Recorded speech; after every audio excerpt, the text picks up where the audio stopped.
Nairobi, Kenya, Saturday, October 18, 2025.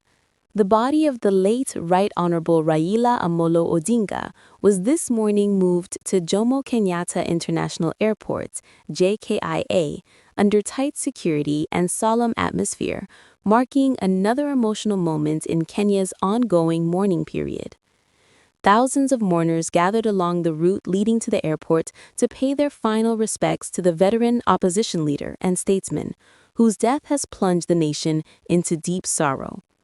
At JKIA, family members, close political allies, and government officials stood silently as the casket, draped in the national flag, was carefully carried by the military pallbearers onto the waiting aircraft.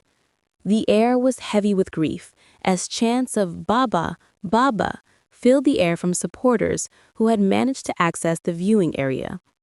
Raila's body is being airlifted to Mamboleo in Kisumu, his political and ancestral home, where a massive crowd has already gathered to receive him.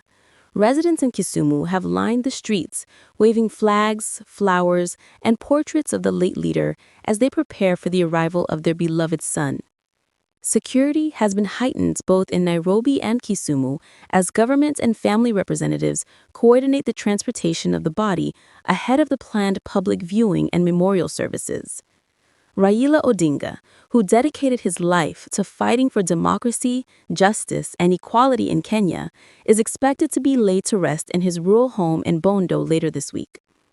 Today's solemn flight to Kisumu marks a historic and heartbreaking chapter in Kenya's political history, a final journey for a man who spent his life walking side by side with the people.